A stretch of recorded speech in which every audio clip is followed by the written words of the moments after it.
السلام علیکم ناظرین، عمران خان صاحب کے کیسز آج لگے ہوئے ہیں اسلام آباد ہائی کورٹ میں۔ ہم اس حوالے سے بات کرتے ہیں اور جو حکومت کے لیے ایک بڑی خوشی کی خبر ہے یا خوشی والی بات چل رہی ہے وہ کیا چیز ہے، اس کے علاوہ جو ڈیل یا ریلیف جو عمران خان صاحب کے حوالے سے یہ بھی بات چل رہی ہے کہ وہ اس کی حقیقت کیا ہے، ہم اس حوالے سے بھی آپ کو بتاتے ہیں کہ جو اپڈیٹس ہیں یا جو خبریں چل رہی ہیں۔ اس کے بعد جو ایک رپورٹ آئی ہے خطے کے حوالے سے وہ بھی ہم آپ سے شیئر کریں گے۔ اگر آپ اس چینل پہ نئے ہیں تو چینل کو سبسکرائب ضرور کر لیں۔ سب سے پہلے آتے ہیں جو عمران خان صاحب کا آج کیس لگا ہوا ہے اسلام آباد ہائی کورٹ میں، ڈویژن بینچ ہے جسٹس ارباب محمد طاہر اور جسٹس خادم حسین سمرو کا۔ اس میں عمران خان صاحب کو شفا ہسپتال منتقل کرنے کے حوالے سے کیس ہے۔ یہ کیس 2 دن پہلے بھی تھا۔ اس میں جب کاروائی چل رہی تھی تو جو ایڈیشنل اٹارنی جنرل تھے اسلام آباد ہائی کورٹ کے، انہوں نے کہا کہ اس طرح کی کوئی مثال نہیں ہے کہ کسی قیدی کو ہاسپٹل میں شفٹ کیا جائے۔ تب جسٹس ارباب محمد طاہر صاحب نے کہا تھا کہ آپ ذرا اس کیس کی تیاری کر کے آئیں، اس کے بعد آ کے ہمیں یہاں پہ اسسٹ کریں۔ انہوں نے کہا کہ آپ جس کیس کا حوالہ دے رہے ہیں وہ کیس اس سے پرانا کیس ہے، وہ اس کیس کے متعلق کوئی ریمارکس نہیں تھے سپریم کورٹ کے۔ اس کے بعد جب انہوں نے جسٹس ارباب مطہر نے لطیف کھوسہ سے پوچھا کہ آپ ہمیں جیل مینول کے بارے میں بتائیں کہ جیل مینول اس حوالے سے کیا کہتا ہے۔ لطیف کھوسہ صاحب نے کہا جی میں آپ کو کل اسسٹ کروں گا۔ انہوں نے کہا کہ میں اویلیبل نہیں ہوں، تو آپ نیکسٹ ڈے انہوں نے ڈیٹ دے دی 12 تاریخ۔ آج پھر جب یہ کیس لگے گا تو ہم اس حوالے سے بھی آپ کو بتائیں گے کہ اس میں کیا اپڈیٹس آتی ہیں،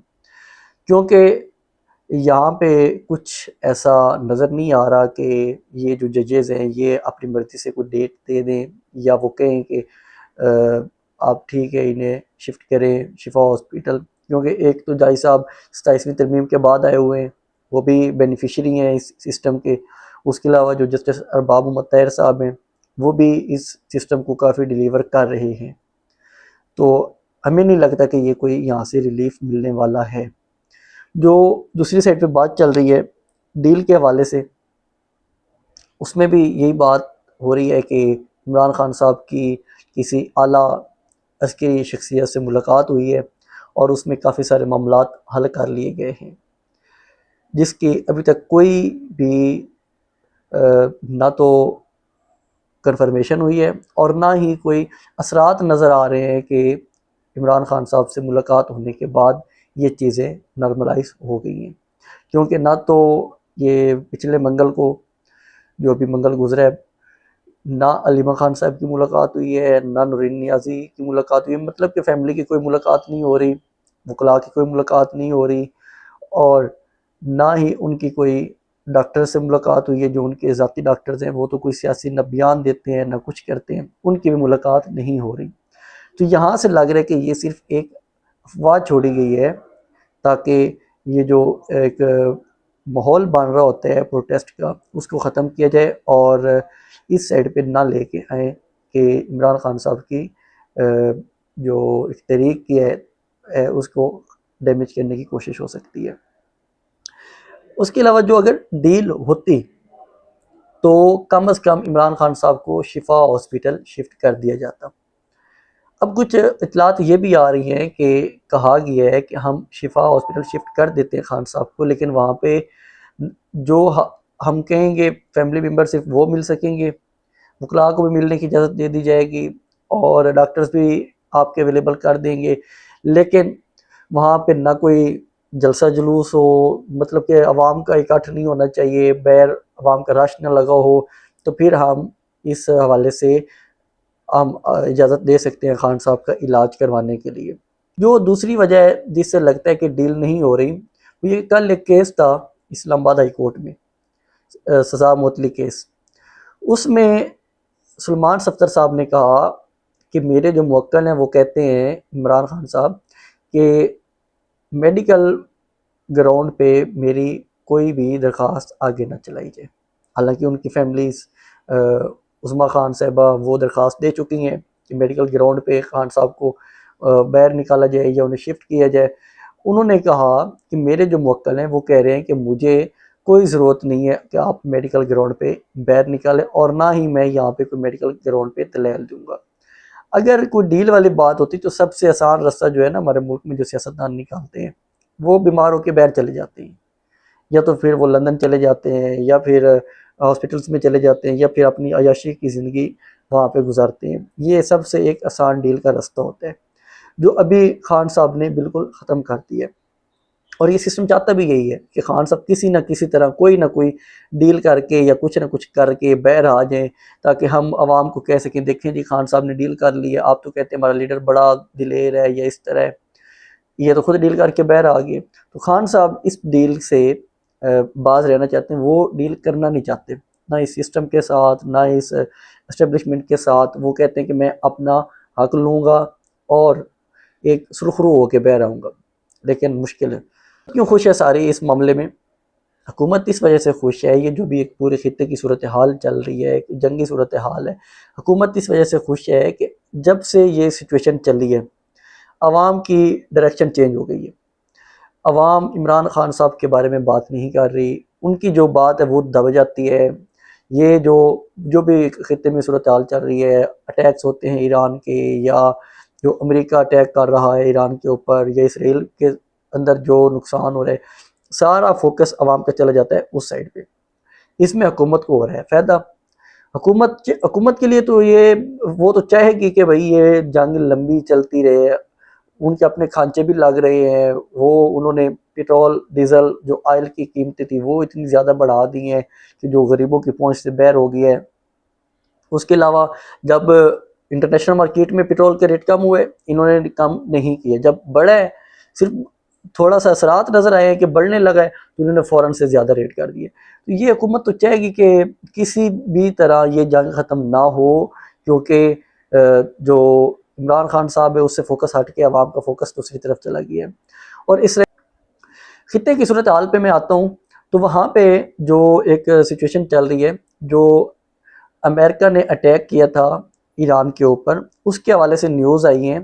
کہ جو ایک تحقیق چل رہی تھی ان کے اندر ہی، امریکن کے اندر، کہ یہ کیسے اٹیک ہوا، اس میں جو انکشاف ہوا ہے، وہ جو رپورٹ آئی ہے اس میں یہ ہے کہ یہ اٹیک امریکہ کی طرف سے ہی ہوا تھا۔ اس کی جو ریزن ہے وہ یہ ہے کہ ان کے پاس جو ڈیٹا تھا وہ پرانا ڈیٹا تھا، جس کی وجہ سے انہوں نے وہاں پہ اٹیک کیا، اور وہاں پہ سکول تھا اور معصوم بچیاں 160 سے زیادہ معصوم بچیاں وہاں پہ شہید ہوئی ہیں، جن کی عمر 7 سال سے 12 سال کی تھی۔ یہ اتنے ظالم لوگ ہیں۔ ان کا جو اب سامنے ہے وہ کہتے ہیں کہ آؤٹ ڈیٹڈ تھا، ریکارڈ ہمارے پاس نہیں تھا۔ تو اگر ان کے پاس اس طرح کا ریکارڈ آؤٹ ڈیٹڈ ہے تو پھر وہ سوچیں کہ ایران اور کتنا آگے نکل چکا ہے۔ انہیں اپنا اس پہ سوچنا چاہیے اور واپس جانا چاہیے، یہ جنگ ختم کرنی چاہیے۔ ڈونلڈ ٹرمپ بار بار کہہ رہے تھے کہ جی ہم نے کوئی اٹیک نہیں کیا، ہماری طرف سے اٹیک نہیں ہوا۔ یہاں پہ ٹرمپ صاحب بالکل جو یہ رپورٹ کہہ رہی ہے اس میں آپ 100% جھوٹے ثابت ہوتے ہیں اگر یہی چیز آتی، کیونکہ آپ میڈیا پہ آ کے بار بار یہی کہہ رہے تھے کہ ہم نے اٹیک نہیں کیا، ہم نے اٹیک نہیں کیا، ہمارے پاس یہ میزائل نہیں تھا، یہ ایران کے پاس بھی میزائل ہے۔ لیکن جب وہ انویسٹیگیٹ ہوا گیا، دیکھا گیا، تو ایران کے پاس تو وہ میزائل ہے ہی نہیں۔ ٹام ہاک میزائل جو ہے، وہ میزائل تو صرف آپ کے پاس، یو کے کے پاس، جاپان کے پاس یا باقی 2-3 ممالک ہیں ان کے پاس ہے، ایران کے پاس تھا ہی نہیں، اور آپ نے سارا مدعا اٹھا کے ڈال دیا ایران کے اوپر۔ تو اس طرح کی جو ایک سچویشن چل رہی تھی، ایران نے اعلان کیا ہوا تھا کہ آبنائے حرمت سے ہم کسی کو نہیں گزرنے دیں گے، کوئی شپ نہیں گزرے گا، کوئی ٹینکر وہاں سے نہیں گزرے گا۔ لیکن آج وہاں سے 2-3 ممالک تھے، انہوں نے اپنے کنٹینر اور شپس گزارنے کی کوشش کی، ایران نے ان کو بلاسٹ کر دیا، ان کو وہاں پہ ان کے اوپر اٹیک کیا، میزائل اٹیک کیا، اور جو مائنز بچائی ہوئی تھی ان سے بھی اٹیک کیا۔ مائنز کے والے سے بھی ڈونلڈ ٹرمپ صاحب کہہ رہے تھے کہ ہم نے چیک کیے، اب وہاں پہ کوئی مائنز نہیں ہے۔ اچھا اگر مائنز نہیں ہے تو آپ وہاں سے اپنا شپ گزار لیں، آپ کسی بھی عرب ممالک کو کہیں کہ وہاں سے اپنا شپ گزار لیں۔ یہ جو وہاں پہ انہوں نے مائنز بچھا کے رکھی ہوئی ہیں، ایران نے، یہ ان کے پاس بہت پاورفل جگہ ہے ابنائے حرمس جو ہے، وہ اس کو آسانی سے نہیں چھوڑنے والے، اور وہ تو چاہیں گے کہ یہ ہم جتنا عرصہ بند رکھیں، کیونکہ یہ لگاتار پریشر آ رہا ہے ڈونلڈ ٹرمپ کے اوپر۔ اب ڈونلڈ ٹرمپ کیا کرنا چاہ رہے ہیں اس کا حل، کہ وہ جو اس کے ممالک، اس کے الائز ہیں، ان کو کہہ رہے ہیں کہ آپ یہاں سے جو آپ کے پاس ریزرو پڑے ہیں، آئل ریزرو ہے، وہ یہاں سے نکالیں اور اس کو مطلب کہ مارکیٹ میں لے کے آئیں، تاکہ یہ جو ابنائے حرمز بند ہے اس کے اثر کچھ کم ہو سکے۔ وہ اپنی یہ والی پالیسی لے کے چل رہے ہیں۔ اگر نہیں ہے مائنڈ تو آپ گزار لیں وہاں سے۔ تو یہ ایک صرف گمراہ کر رہے، اپنے آپ کو تسلی دے رہے۔ ایکچولی طور پہ امریکہ کافی نقصان اٹھا چکا ہے اس چیز پہ۔ ان کے جو 140 سے زیادہ ان کے اہلکار جو زخمی ہونے کی اطلاعات آ رہی ہیں وہاں سے، کہ وہ وہاں پہ زخمی ہو چکے ہیں۔ ایران میں بھی کافی شہید ہیں، لیکن امریکہ کو بھی کافی نقصان پہنچ چکا ہے۔ اسرائیل کا جو ایک آگے نیا بیان آ رہے ہیں ان کے وزیر کا، وہ کہتے ہیں کہ اس سے نیکسٹ ٹارگٹ ہمارا اردگان ہو سکتا ہے، کیونکہ اردگان نے ایک کہا ہے کہ ہمیں مسلمان ممالک کو، اپنے بھائیوں کو آپس میں نہیں لڑنا چاہیے، ہم اس چیز سے واپس آئیں، ہم ایک دوسرے پہ اٹیک نہ کریں، کیونکہ ترکی میں بھی 2 میزائل گئے تھے، وہ انہوں نے کہا تھا ایران نے کہ ہم مل کے اس کے اوپر انویسٹیگیٹ کرتے ہیں، کیونکہ یہ میزائل ہم نے نہیں پھینکے۔